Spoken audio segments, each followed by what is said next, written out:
What's going on, everybody? This is an episode from the No Gimmicks Needed Wrestling podcast. Do you like podcasts and you want to see the full podcast?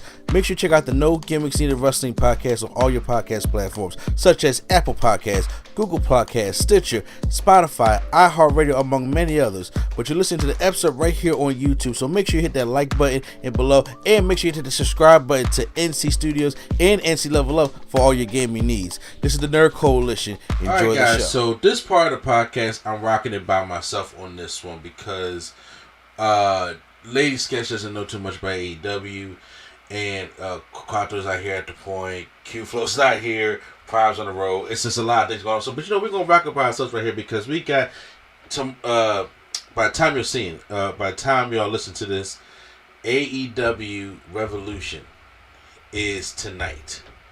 Okay, by the time this is going up, AEW Revolution is tonight. And this is Sting's final match. This is something big because I grew up with Sting. Okay, I mean, I'm talking about Surfer Sting. Okay, I'm also talking about that because I started watching wrestling in 92. So Surfer Sting was I was introduced first. I know he had that tag team, got the Blade Run, something like that when it came with Jim Hellwick, when he came with the Ultimate Warrior, basically. I wasn't there for that, but definitely Sting in '88 when he became Sting with that match with Ric Flair, and then I was introduced to Surfer Sting in '92. So I've been with Sting for a long time. Okay, so I have been a big Sting fan for a long time, and now after he's been through almost every major wrestling company from TNA, AEW, WWE. So at WCW, NWA, it's just like he's been through it all, okay? And now he's about to finally call it quits the way he wants to at Revolution. So we got to get predictions for this show, along with go over some of the things that happened at Dynamite and things like that. And also I want to just talk about what my favorite version of Sting was, okay? Because there was a lot of versions of Sting. I know people may just think it was Surfer Sting, then Crow Sting, and it's kind of like he just kept on being the Crow Sting a little bit throughout the rest of his career in different. I mean, there's so many types of Stings, okay? So, but we're gonna get into that. But first, we gotta go through Revolution because Revolution, overall as a card, it looks like a pretty exciting card, to be honest with you. Now, usually, since AEW, is not on Max yet, and they don't, as the way my paycheck is set up, I can't go out and buy AEW pay-per-views, and I'm working. Okay, so the thing is, because I was sitting thinking it's Sting's last match, so I would like to buy, because I did the same thing. The last AEW pay-per-view I bought was All Out 2021 when CM Punk and Darby Allin, CM Punk first came back. I bought that pay-per-view, and I watched. It was good. I think I may have also bought Forbidden Door, the first one. So when the show is warranting it, I'm like, I'll buy it. But once again, it's not like the network or Peacock where you can just go and watch the premium live events on Peacock, stuff like that. So until they get something like that, it's going to be kind of, I got to pick and choose when it comes to pay-per-views. But I think I may try to get this one. But once again, like I said, I'm working, so I got to wait till I get off. And I get off late. And then I got to go home and try to check this thing out. So I think we'll see what happens, okay? But I do want to see Sting's last match against the Young Bucks. I'm trying to say, I'm like, all right, Sting, because he's going to dive off something stupid, right? Sting's going to dive off something stupid. But first off, let's go over the card. And as we go over the card, we're going to go over some of the stuff that we've seen on on Dynamite. I didn't get a chance to see Collision at all, so by the time I'm recording this or not. So we're going to go over some of the things that we've probably seen on Dynamite, things like that. So automatically, first up, they got the 0 Hour, which is their pre-show.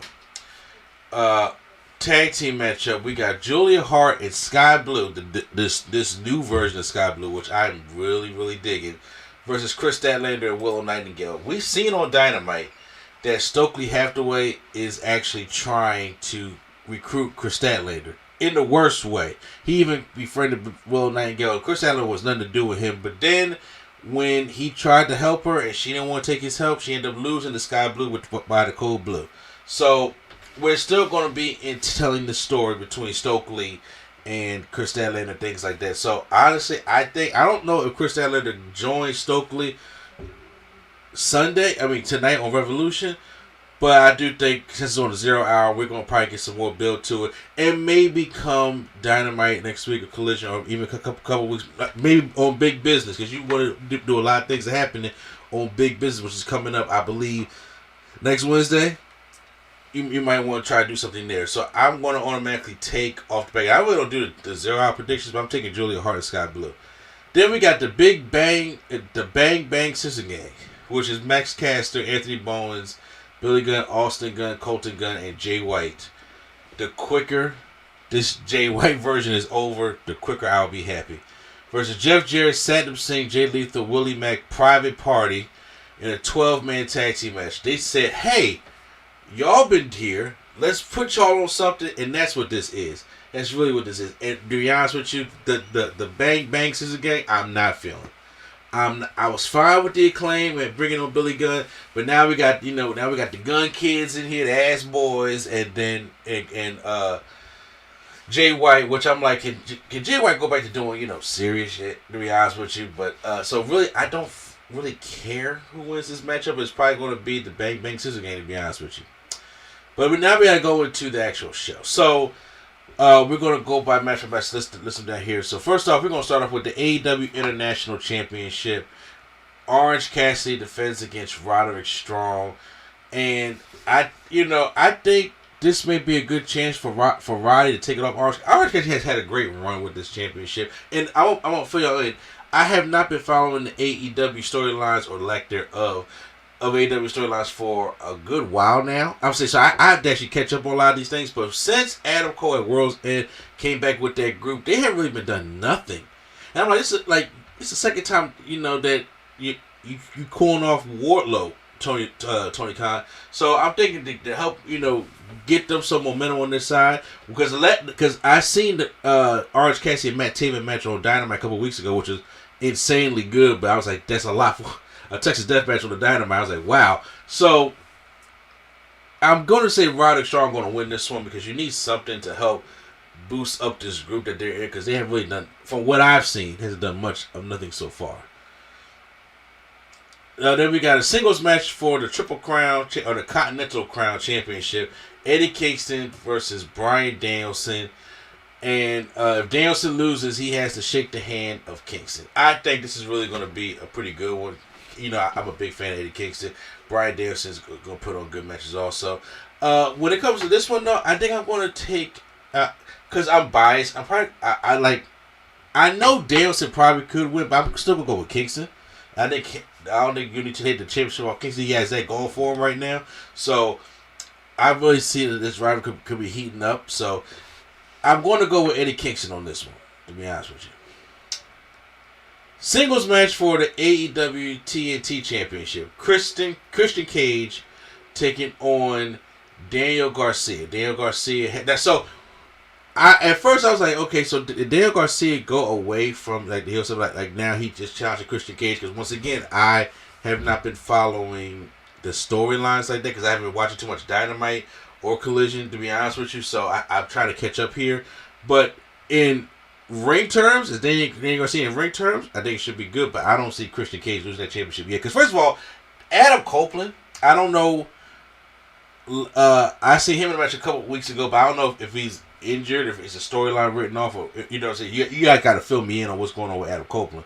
And usually that's what I had Prime and stuff like that for. But I feel eventually, I think Adam Copeland's going to take that belt off of Christian. I think they're going to probably try to save it at Double or Nothing. Going to try to save it like a big show to really get some build-up to it. So right now, I don't see Christian losing to Danny Garcia. So Christian Cage wins the matchup for me. Tag team matchup, FTR taking on the Blackpool Combat Club. Just Matt Wrestling alone, this should be a good one. Okay, I don't know the heat between them, necessarily, but when it comes to tag team wrestling, FTR, you can't go wrong with FTR and John Moxley and Claudio Castagnoli. So I think it's gonna be good. But I'm actually gonna go for the upset. I'm gonna go for the Blackpool Combat Club on this one, knowing damn well that it probably is gonna be FTR. But I'm gonna go with Blackpool Combat Club on this one. So. Now we have the All-Star Scramble match. The winner receives a future AEW World Championship match. It's Chris Jericho, Wardlow, Powerhouse Hobbs, Lance Archer, Hook, Brian Cage, Magnus, and Dante Martin. So, before this was supposed to be like the Meat Madness match, it was supposed to be the big man slapping me and we're in March Madness. That's what it was supposed to be. But Keith Lee and Miro was supposed to be in there, and we didn't have something's wrong with them, and now they changed it into a All-Star Scramble match. I'm wondering if this is going to be like the championship scramble the WWE did like years ago. It was that Unforgiven that they did that, where it's a championship scramble so everybody get pinned, and then whoever the time limit is. Like I don't know how this scramble match is going to go, but if it's kind of the same rotation like that, or kind of like a Iron Survivor Challenge that NXT does now, which I really like the Iron Survivor Challenge, but I'm not necessarily sure how this their version of a scramble match is supposed to go. From what I'm seeing here of what's going on, I would like Powerhouse Hobbs to get a win, because I know he's with the Don Callis family right now. Lance Archer ain't been there. Lance Archer ain't been there at all. Hook, I mean, I would like Hook to win, but I don't know if he's going to win this one. I think it's going to be somebody from that Adam Cole group. So a good way to put some heat on him is Wardlow. That's what I will go for. And once again, from missing a couple weeks of Dynamite, I'm not even sure if they are not over. They may be over. I just may be missing something. So I'm not necessarily sure, but I'm going to go with Wardlow on this one. Okay, now we're gonna go singles match. Will Ospreay taking on Takeshita. This should be an excellent match. And Will Ospreay, I did see on Wednesday that he came and they was in they were in Alabama. I don't know which. It wasn't Birmingham, but they were a part of Alabama, and the crowd enjoyed Will Ospreay. Because he came out and he's with the Don Callis family, which is a heel group, but they're still liking him. Okay, that's basically what I can say with that. So the catcher comes out and then they shake on the match, and the catcher kind of like holds his hand and pulls him back in. There's tension within the family, but Don Callis is trying to make it seem like it doesn't matter who wins because it's all in the family type thing. But the way Will Ospreay is over. Or the way the fans have reacted to him, he's not going to be in the Don Callis family long at all. And for those who don't know Will Ospreay, who never watched any of his matches in New Japan, or even when he had some AEW matches before, and he was at Forbidden Door. That match with him and Orange Cassidy was excellent. So this man can go. This is one of the best wrestlers in the world in professional wrestling today when it comes to just in-ring talent. Okay, he can. He's one of those people with a small list of people that I put that he can have a match with a broom and be a 5-star match.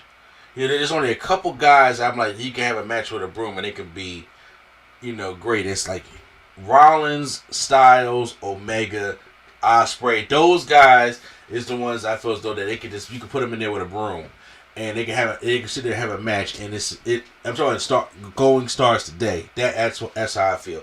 And Ospreay and Takeshita, oh yeah, they gotta have at least about 20 minutes. You gotta at least get them 20 minutes to really make this match mean something. Okay, so I'm gonna definitely go. Especially if he just got signed. I gotta go with Will Ospreay. Gotta go with Will Ospreay on this one. Timeless Toni Storm, that's my girl right there, taking on Deonna Purrazzo, singles match for the AEW World's Championship. I have liked this build. I like that Deonna Purrazzo coming over from TNA or Impact Wrestling when she left and getting this title shot.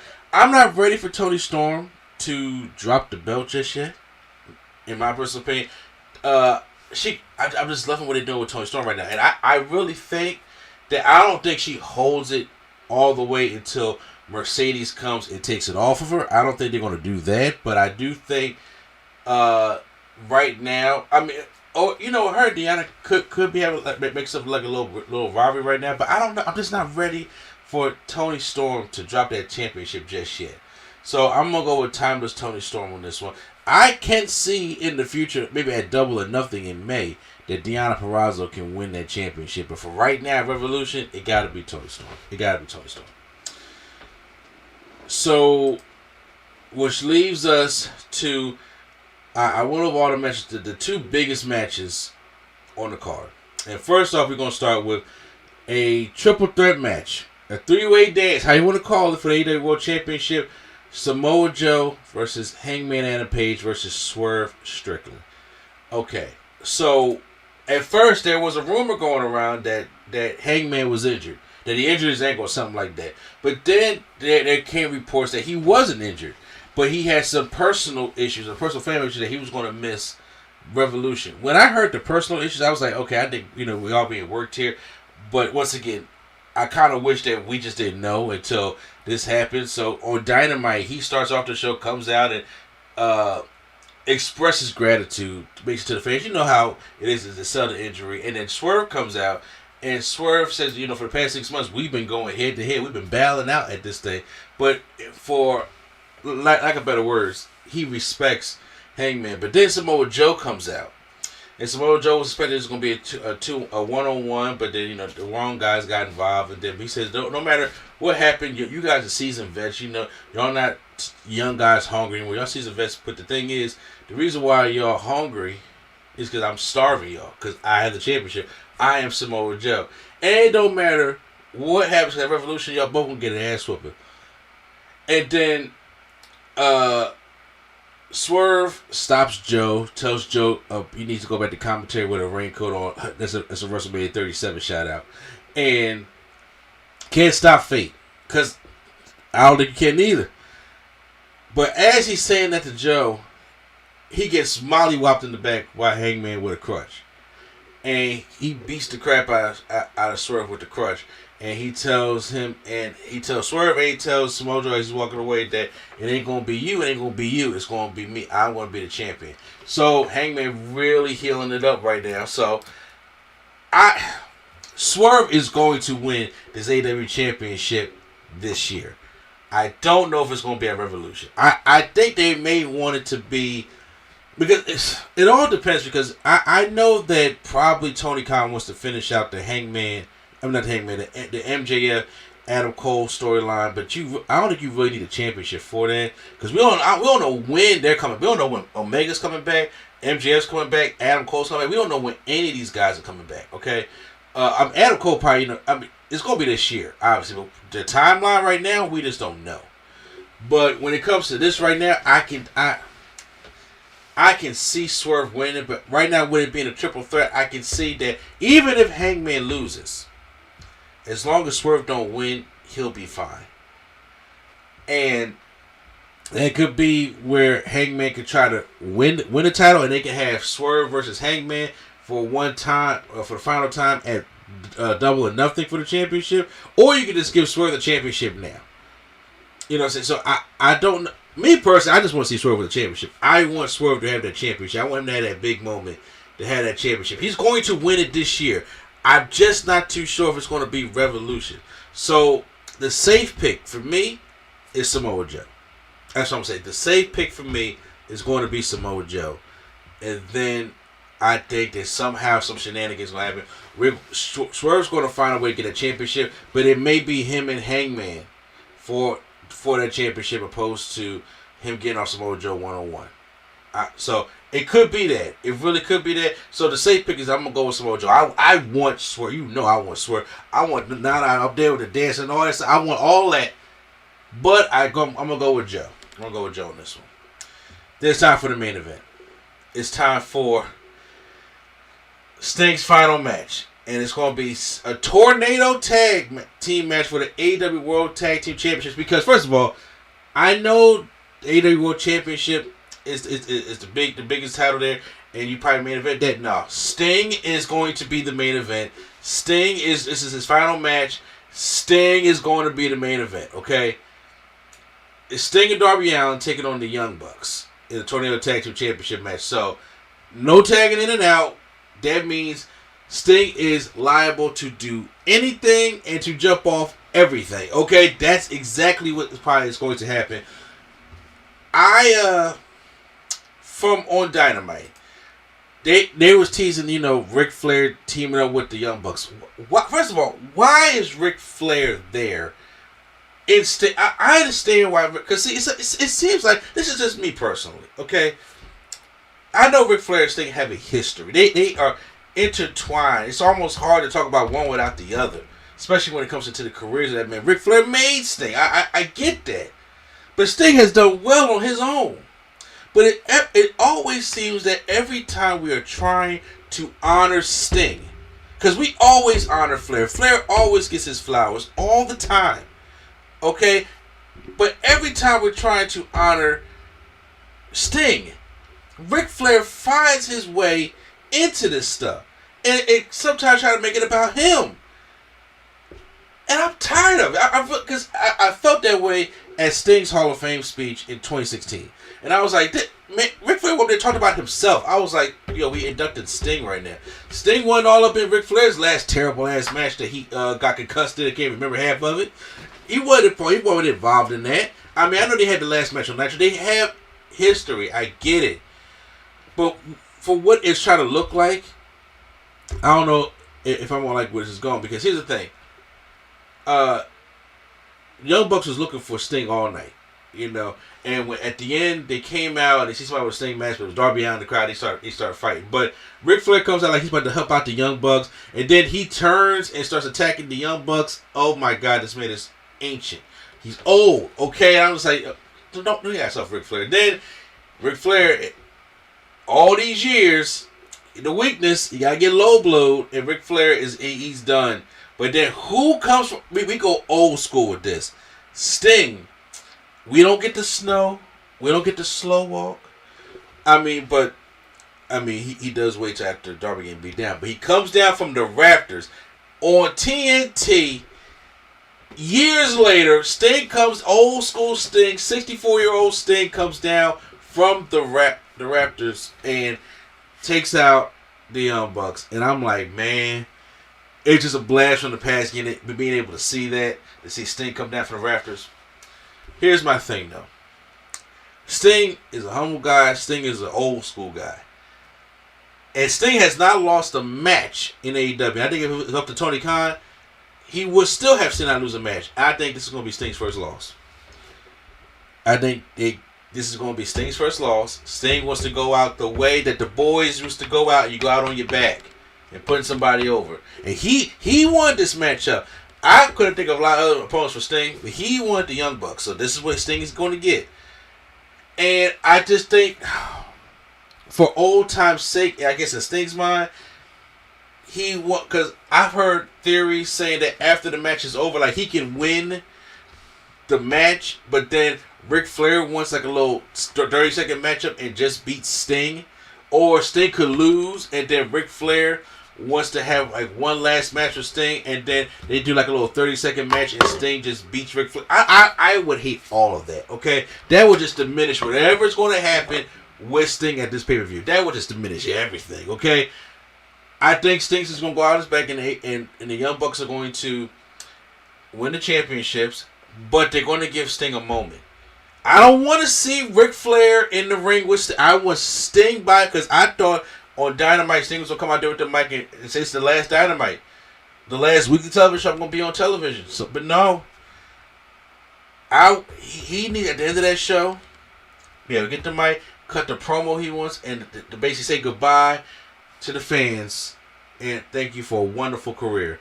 That's what Sting needs. I don't need Ric Flair trying to get up there and get some more limelight with Sting. No, Sting is probably going to have a better match than Ric Flair's last match was. I don't need all that. Darby Allin's going to do his thing as a partner, but, respect. Roll out the ring and just let Sting do his thing. Young Bucks, y'all got your championship. Pack it up, go. Let Sting do his thing. That's what I want. I don't want no special match. I don't want Sting to lose to the Young Bucks and then get one match against Flair and win. Because I'm like, oh, God. I get it. I understand. But Flair's just like, he just popping up everywhere with Sting. I'm like, oh, man, let's just let Sting have his day by himself. You don't need Ric Flair there. That's how I'm saying it. But guys, the Young Bucks is my pick. But guys, those are my picks for Revolution. And so, like I said, I don't know how I'm going to see the show. I'm gonna worry about that. But now, real quick, out of all the eras of Sting, I'm gonna talk about what some of my favorite eras of Sting is. And Sting has been around. Like I said, I've been there with Surfer Sting, and I remember Surfer Sting. I remember when Sting still had the surfer makeup, but had the black hair where he was like the outsider, and he would turn his back to the hard camera, talk to the crowd, and because he didn't like the way WCW was going. Then we had Crow Sting. Crow Sting is just iconic. Okay, that '97 Crow Sting. Then we get Wolfpack Sting, heel Sting. Then we that era with Vampiro, which was kind of bad, Then we go into TNA, and TNA, we had Sting wrestling, without the singlet no more. He had no shirt on at that one little small point. We had Main Event Mafia Sting. We have an underrated that a lot of people don't respect enough, I think, is Joker Sting. Joker Sting was actually, I like Joker Sting in TNA.